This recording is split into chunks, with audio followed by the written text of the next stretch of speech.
নমস্কার বন্ধুরা, কেমন আছেন সবাই? আশা করছি সবাই এক প্রকার ভালো আছেন। আমার চ্যানেলে আপনাদের সবাইকে আমি স্বাগত জানাই।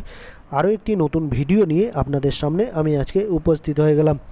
বন্ধুরা, আমি আজকে আপনাদের এমন কিছু গুরুত্বপূর্ণ সেটিংস শিখিয়ে দেবো, যে সেটিংসগুলো আপনারা শিখে নিলে আপনাদের মোবাইলে যদি 1 GB ডেটা থেকে থাকে প্যাকেজ হিসাবে, ধরুন আপনার মোবাইলে আপনি প্যাকেজ হিসাবে 1 GB ডেটা বা ডাটা নেট অন করা আছে, বা আপনি যে প্যাকেজটা নেন সেটা 1 GB। তো 1 GB নেট আপনারা যখন সারাদিন ব্যবহার করেন, ধরুন ইউটিউবের ভিডিও দেখেন, ফেসবুক ঘাটাঘাটি করেন, ইনস্টাগ্রাম চালান, বা ইউটিউবের ভিডিও দেখেন বা ফেসবুকের ভিডিও দেখেন, তো দেখতে দেখতে কিন্তু বেশিক্ষণ কিন্তু যায় না, হঠাৎ করে কিন্তু শেষ হয়ে যায়। ঠিক আছে, তো আপনাদের অনেক সমস্যার মধ্যে পড়তে হয়, বা কোনো কাজ করতে পারেন না, আর কোনো ভিডিও দেখতে পারেন না। যদি ভিডিও দেখতে না পারেন, 1 GB নেট কিন্তু তাড়াতাড়ি কিন্তু শেষ হয়ে যায়। তো আপনাদের আবার মাঝখানে কী করতে হয়, আপনাদের আবার রিচার্জ করতে হয়। 20 টাকার ডেটা বা 50 টাকার ডেটা, এভাবে কিন্তু টপ আপ ভরে নিতে হয়। তো এই সমস্যাটার সমাধান আপনারা কিভাবে করবেন, 1 GB ডাটা যাতে আপনাদের সারাদিন যায়, সেই সেই প্রসেসটা আপনাদের আমি আজকে শিখিয়ে দেবো। 1 GB ডেটা মোটামুটি আপনারা যদি এইভাবে এই সেটিংসগুলো করে নেন মোবাইলে, তাহলে 1 GB নেট বা ডেটা কিন্তু আপনাদের মোটামুটি সারাদিন চলে যাবে। ঠিক আছে, আর আপনারা রিমাইন্ডারও পেয়ে যাবেন যে আপনাদের যদি 1 GB নেট থেকে থাকে, তো আপনাদের কতটা নেট চলে গেল সেটাও কিন্তু আপনারা একটা রিমাইন্ডার হিসেবে নোটিফিকেশান পেয়ে যাবেন। তো আপনারা 1 GB নেট কীভাবে সারাদিন চালাবেন সেই প্রসেসটা আপনাদের শিখিয়ে দেবো। তো সম্পূর্ণ ভিডিওটি আপনারা দেখতে থাকবেন। আশা করছি এই ভিডিওটি আপনাদের অনেক অনেক উপকারে আসবে। গুরুত্বপূর্ণ সেটিংসগুলো করে নেওয়ার জন্য আপনাদের প্রথমে যে ইউটিউবের অ্যাপটি আছে সেটা ওপেন করে নিতে হবে। আমার দেখুন ইউটিউবে যে অ্যাপ্লিকেশানটা আছে, অ্যাপটি আছে, সেটি আমি ওপেন করে নিচ্ছি। এই দেখুন ওপেন করে নিলাম বন্ধুরা। আপনাদের ইউটিউবটা যে জিমেল দিয়ে লগ ইন করা আছে সেটা দেখুন, সেটা আপনারা ওপেন করে নেবেন। এই দেখুন আপনাদের দেখাচ্ছি, এটা আমার ইউটিউব অ্যাপটা ওপেন করে নিলাম। তারপরে দেখুন ইউ বলে একটা অপশান দেখতে পাবেন। এই দেখুন ইউ প্রোফাইল লোগো আপনারা দেখতে পারবেন ইউতে। এই ইউতে আপনারা ক্লিক করে দেবেন বা টাচ করে দেবেন। নিচে ডান পাশে কোনায় দেখুন, আপনারা একটু ভালো করে বন্ধুরা এইখানে আপনারা টাচ করে দেবেন। ঠিক আছে, তারপর এরকম একটা পেজ চলে আসবে। তারপর আপনারা উপরে ডান পাশে দেখুন একটা সেটিংসের অপশান দেখতে পারবেন। উপরে দেখুন, উপরে ডান পাশে কর্নারে, উপরে ডান পাশেই দেখুন আপনাদের গোল করে দেখেছি, এই সেটিংস অপশানে আপনারা ক্লিক করে দেবেন। আমি এই সেটিংস অপশানে ক্লিক করে দিলাম। তারপর এইরকম একটা পেজ কিন্তু ওপেন হয়ে আসবে। প্রথমে আপনাদের এই জেনারেলে চলে আসতে হবে, একটা ছোট্ট সেটিংস প্রথমে করে নিতে হবে। কয়েকটা সেটিংস বলবো, যে সেটিংসগুলো করলে আপনাদের অনেক উপকারে আসবে। জেনারেলে চলে যাবেন, এই জেনারেল আমি চলে আসলাম। তারপর এই দেখুন একটা অপশান দেখতে পারবেন, play back in feeds. Play back in feeds মানে কি, এই দেখুন এখানে আপনারা ক্লিক করে দেবেন বা টাচ করে দেবেন। আমি এখানে টাচ করে দিলাম। এখানে 3টে অপশান আছে, অলওয়েজ অন, ওয়াইফাই অনলি আর অফ। ঠিক আছে, আর এটা যদি আপনাদের অন থাকে অলওয়েজ অন, সেটাকে আপনারা অফ করে দেবেন। এটার মানে কি, এটার মানে আপনাদের আমি একটু বলে দেবো যে প্লে ব্যাক ইন ফিডসের মানে হচ্ছে, আপনারা যখন ইউটিউব চালান তখন কিন্তু যে কোনো ভিডিও কিন্তু অটোমেটিক চলতে থাকে। ঠিক আছে, ধরুন আপনি ইউটিউবের অ্যাপটা ওপেন করেছেন, আপনি চালাতে চান না, ঠিক আছে, যে কোনো ভিডিও সামনে চলে আসছে, যে কোনো ভিডিও, আর অটোমেটিক চলতে শুরু হয়েছে। ঠিক আছে, অটোমেটিক চলতে শুরু হলে কী হবে, আপনার ডেটাটা খরচ হয়ে যাচ্ছে, আপনার মোবাইলে যে ডেটাটা আছে, এমবিটা আছে, সেটা কিন্তু খরচ হয়ে যাচ্ছে। তো এটা কি করে আপনারা বন্ধ করবেন, আপনারা যখনই ইউটিউবে অ্যাপটা খোলেন বা স্ক্রল ডাউন করেন, উপর নিচে করতে থাকেন, যে আপনার পছন্দ মতো ভিডিওগুলো আপনারা দেখবেন, সেটার করার আগেই আপনাদের সামনে কিন্তু ভিডিওগুলো অটোমেটিক চলতে থাকে। তো আপনারা কিছুই করতে পারেন না। এই ভিডিওগুলো অটোমেটিক চলার কারণে কিন্তু আপনাদের মোবাইলের এমবি বা ডাটা কিন্তু সম্পূর্ণ খরচ হয়ে যাচ্ছে বা শেষ হয়ে যাচ্ছে। তো এটা না হওয়ার জন্য আপনারা কি করে দেবেন, এই এই অফ অপশান দেখছেন, এটাকে আপনারা অফ করে দেবেন। ঠিক আছে, এই অফ অপশানটা চালু করে দেবেন। ঠিক আছে, অলওয়েজ যদি আপনাদের অন থাকে, সেটাকে আপনারা কি করবেন, অফ করে দেবেন। এই দেখুন আমি নীল অফ পজিশনে করে দিয়েছি এই বাটনটা। ঠিক আছে, আপনারা এখানে অফ করে দেবেন। ঠিক আছে, অলওয়েজ যদি অন থাকে বা ওয়াইফাই অনলি থাকে, সেটাকে আপনারা অফ করে দেবেন। এই একটা অপশান গেল।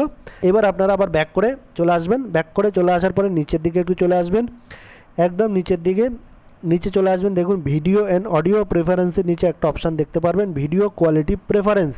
ঠিক আছে, ভিডিও কোয়ালিটি প্রেফারেন্সে এখানে একটা অপশান দেখতে পারবেন, video quality on mobile network. Mobile network মানে আপনার সিমে যে ডেটাটা চলে বা নেটটা চলে সেটার কথাই বলছে। Video quality on mobile network, আপনি কোন কোয়ালিটির ভিডিও দেখতে চাইছেন মোবাইল ডেটা দিয়ে, ঠিক আছে। তো আপনারা এখানে 3টে অপশান দেখতে পারবেন। অটো মানে রিকমেন্ডেড, মানে মোটামুটি যেরকম ভিডিও থাকবে সেরকম আপনাকে ইউটিউব রিকমেন্ড করবে। হায়ার পিকচার কোয়ালিটি, যদি পিকচার কোয়ালিটি একটু বেশি হাই মানে ভালো দেখতে চান তাহলে কী হবে, ইউজেস মোর ডেটা, মানে আপনার ডেটাটা কিন্তু বেশি খরচ হবে, ঠিক আছে। তো আপনারা এটা কি করবেন, এটা অটো রিকমেন্ডেডও করার দরকার নেই, হাই পিকচার কোয়ালিটির দরকার নেই। যেহেতু আপনি ডেটাটা সেভ করতে চাইছেন, আপনার এমবি বাঁচাতে চাইছেন, সেই জন্য আপনারা এই ডেটা সেভার অপশানটি অন করে দেবেন। এই দেখুন আমি ডেটা সেভার অপশানটা কিন্তু অন করে দিয়েছেন। আপনারা এখানে এটাকে ডেটা সেভার অপশানটি অন করে দেবেন, তাহলে আপনাদের ডেটাটা কিন্তু সেভ হবে। যখনই আপনারা কি করবেন, মোবাইলের নেট চালাবেন, অর্থাৎ সিমের নেট যখনই চলবে তখনই কিন্তু এটা আপনারা ডেটা সেভার এই অপশানটি অন করে দেবেন, ঠিক আছে। তারপর আরেকটা অপশান দেখতে পারবেন, video quality on wifi. Wifi তো আনলিমিটেড থাকে নেট ডেটা বা এমবি, সেই জন্য আপনাদের এটা অটো রিকমেন্ডেড করে দেবেন, কোনো অসুবিধা নেই, ঠিক আছে। কিন্তু যখন আপনারা সিমে নেট চালাবেন বা এমবি মানে মোবাইল চালাবেন, নেট চালাবেন সিমের মাধ্যমে, তখন আপনারা এটা ডেটা সেভার অপশান সিলেক্ট করে দেবেন, ঠিক আছে। এই অপশানটি গেল। তারপর আবার ব্যাক করে আপনারা চলে আসবেন। এবার একটা অপশান দেখতে পারবেন আপনারা প্লেব্যাক। এই দেখুন একটা অপশান দেখতে পারেন প্লেব্যাক, এখানে আপনারা ক্লিক করে দেবেন। আমি প্লেব্যাকে ক্লিক করে দিলাম। অটো প্লে নেক্সট ভিডিও, ঠিক আছে। এই অপশানটা মানে কি আপনাদের একটু বলছি। আপনারা যখনই একটা ভিডিও দেখবেন, ঠিক আছে, এইটার মানে হচ্ছে অটো প্লে নেক্সট ভিডিও, ঠিক আছে। এটা যদি আপনারা অন করে দেন তাহলে এটা আপনারা অফ করে দেবেন। কেন বলছি, আপনারা যখন ইউটিউবে একটা ভিডিও দেখছেন তখনই কিন্তু একটা ভিডিওটা শেষ হওয়ার সাথে সাথে কিন্তু আরেকটা ভিডিও কিন্তু চালু হয়ে যাবে, ঠিক আছে। আর এটা অফ করে রাখলে কী হবে, আপনাদের যে ভিডিওটা দেখছেন সেটা দেখার পরেই কিন্তু আর অন্য ভিডিও কিন্তু প্লে হবে না বা চালু হবে না, ঠিক আছে। তো এই অপশানটা যদি আপনাদের অন থাকে, আমার মতে এটা অফ করে দেবেন আপনারা, ঠিক আছে। তাহলে আর অটো প্লে নেক্সট ভিডিও হবে না, ঠিক আছে। এই অপশানটা গেল। আবার ব্যাক করে আবার চলে আসবেন আপনারা। আবার নিচে একটা অপশান দেখতে পারবেন, ডেটা সেভিং বলে একটা অপশান দেখতে পারবেন। দেখুন ডেটা সেভিং, এখানে আপনারা ক্লিক করে দেবেন। এই ডেটা সেভিংয়ে ক্লিক করে দেবেন। তারপর এখানে অনেকগুলি অপশান আপনারা দেখতে পারেন। ডেটা সেভিং মোড, এটা যদি আপনাদের অফ থাকে এটাকে আপনারা অন করে দেবেন, ঠিক আছে। এটাকে অন করে দেবেন। তারপর ডিফল্ট সেটিংয়ে রিডিউস ভিডিও কোয়ালিটি, এটাতেও আপনারা অন করে দেবেন। তারপর রিডিউস ডাউনলোড কোয়ালিটি, এটাও আপনারা অন করে দেবেন। রিডিউস স্মার্ট ডাউনলোড কোয়ালিটি, এটাও আপনারা অন করে দেবেন।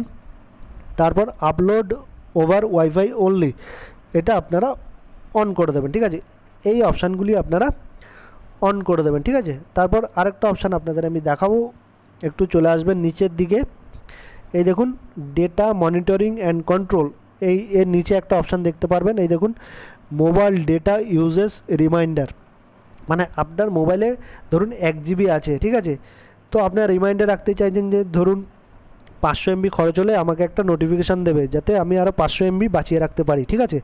সেই জন্য এই অপশানটা আপনারা অন করে দেবেন। এটা আমার এখন অফ আছে, এটা আপনারা অন করে দেবেন, ঠিক আছে। আমি দেখাচ্ছি আপনাদের একটু। এটা অন করে দিলেন। অন করে দেওয়ার পরে এরকম একটা পপ আপ কিন্তু চলে আসবে, ঠিক আছে। তো আপনার ধরুন 1 GB নেট রয়েছে আপনার ডেলি, তো আপনি চাইছেন যে আমার যখনই 500 MB বা 600 MB খরচ হবে তখন আমাকে একটা নোটিফিকেশান বা রিমাইন্ডার দিয়ে দিবে, ঠিক আছে, যাতে আমি আরও 400 MB বাঁচিয়ে রাখতে পারি বা 500 MB বাঁচিয়ে রাখতে পারি। তো আপনারা এখানে সেট করে দেবেন, এখানে আপনারা 500 MB সেট করে দেবেন, ঠিক আছে। 500 MB সেট করার পরে এটা আপনারা যেহেতু 1 GB থাকবে এমবিতে সেট এটা করে তারপর ওকেতে আপনারা ক্লিক করে দেবেন, ঠিক আছে। এই দেখুন এই ওকে বাটনটাতে আপনারা ক্লিক করে দেবেন, ঠিক আছে। এই ওকে বাটনে ক্লিক করে দিলে কিন্তু হয়ে যাবে। অর্থাৎ আপনারা যখনই কী করবেন, আপনাদের মোবাইল থেকে 500 MB ডেটা খরচ হয়ে যাবে, এমবি খরচ হয়ে যাবে, ঠিক আছে। তারপর আপনাদের কিন্তু রিমাইন্ডার বা নোটিফিকেশান দিয়ে দেবে যে আপনাদের 500 MB খরচ হয়ে গেছে, আপনাদের আর 500 MB বাকি রয়েছে আপনার ডেটা প্যাকে। তাহলে আপনারা একটা সতর্কবার্তা পেয়ে যাচ্ছেন বা নোটিফিকেশান পেয়ে যাচ্ছেন, ঠিক আছে। তো পরে এভাবে আপনারা হঠাৎ করে আপনাদের এমবিটা মানে শেষ হয়ে যাবে না। আপনারা ভিডিও দেখছেন ফেসবুকের, ইউটিউবের বা কোনো কিছু নেট সার্ফিং করছেন বা কোনো কাজ করছেন, তার মাঝখানে কিন্তু হঠাৎ করে আপনার নেটটা কিন্তু শেষ হয়ে যাবে না। আপনারা এরকম একটা রিমাইন্ডার সেট করে রাখতে পারেন, তাহলে 500 MBটা খরচ হবে, তারপর কিন্তু আপনাদের কাছে একটা নোটিফিকেশান চলে যাবে যে আপনাদের 500 MB খরচ হয়ে গেছে আর 500 MB আপনার বাকি আছে। তাহলে আপনারা আবার বুঝে শুনে নেটটা খরচ করতে পারবেন। তো এটা আপনারা ওকে করে দেবেন যদি সেট করে রাখতে চান, ঠিক আছে। তো এভাবেই কিন্তু আপনারা আপনাদের 1 জিবি ডেটা কিন্তু মোটামুটি সেভ করে রাখতে পারবেন, অর্থাৎ 1 জিবি নেট কিন্তু আপনারা মোটামুটি সারাদিন কভার করতে পারবেন বা চালিয়ে নিতে পারবেন।